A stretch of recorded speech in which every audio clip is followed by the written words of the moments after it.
Dalam cacing dan kotoran kesayangannya, Ajahn Brahm bercerita perihal dua bata jelek. Suatu ketika dia memasang batu bata untuk membangun vihara. Sebagai amatiran, dia berusaha sebaik mungkin menata batu bata hingga menjadi sebuah bangunan. Dia tidak peduli berapa lama waktu yang hendak dia habiskan, asalkan dia bisa menata bata secara baik. Dengan kesabaran yang tinggi, Brahm dapat menyelesaikan satu tembok pertamanya. Dia kagum melihatnya. Sekilas terlihat rapi. Tapi ketika diperhatikan secara saksama, rupanya ada dua batu bata yang tampak miring. Jelek sekali kelihatannya.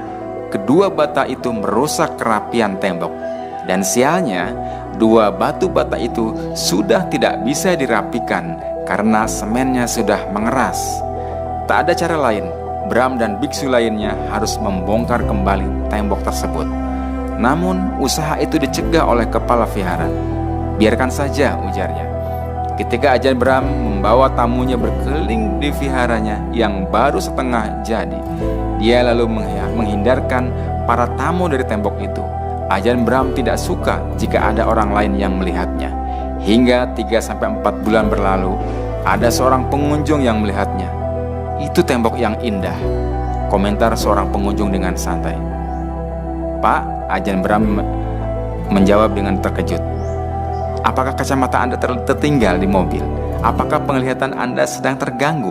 Tidakkah Anda melihat dua batu bata jelek yang merusak keseluruhan tembok itu?" Sang pengunjung pun berkata, "Ya, saya bisa melihat dua batu bata jelek itu. Namun saya juga bisa melihat 998 batu bata yang bagus." Lalu Ajahn Brahm pun tertegun. Dia seolah tak percaya ada yang memandang dengan cara lain. Mungkin dia bertanya-tanya dalam hati, "Iya juga, kenapa aku harus fokus pada batu bata yang jelek dan tidak melihat yang lainnya?" Itu membuat pelajaran berharga baginya yang dapat diterapkan dalam bidang lainnya. Pelajaran dari batu bata itu bisa kita seret ke dalam kehidupan kita. Misalnya, kita seringkali melihat keburukan atau kelemahan kita, terus bukan kelebihan kita. Hal itu membuat kita rendah diri, penuh rasa bersalah, dan tidak percaya diri. Padahal, di luar itu, ada banyak kelebihan yang kita punya. Hanya saja lantaran kita fokus pada kekurangan, akhirnya kelebihan itu tidak terlihat.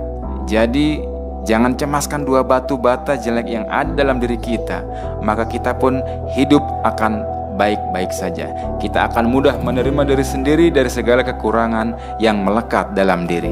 Persahabatan kadang dikala dihinggapi hal demikian juga.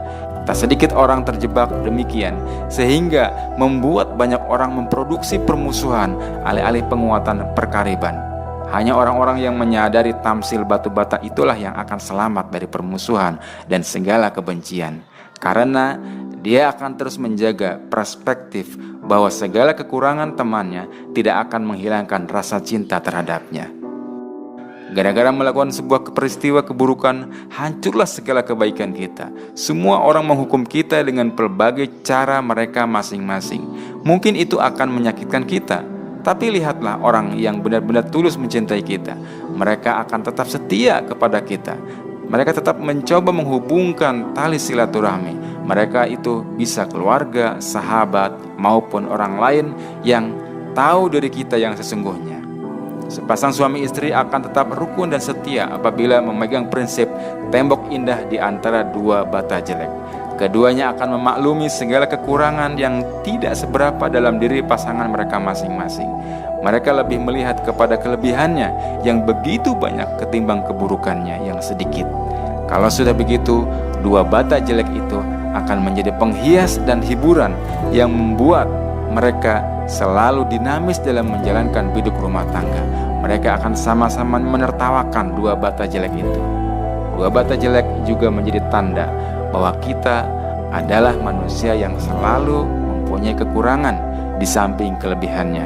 Maka sudah sepantasnya lah kekurangan-kekurangan yang ada dalam diri kita disikapi secara wajar.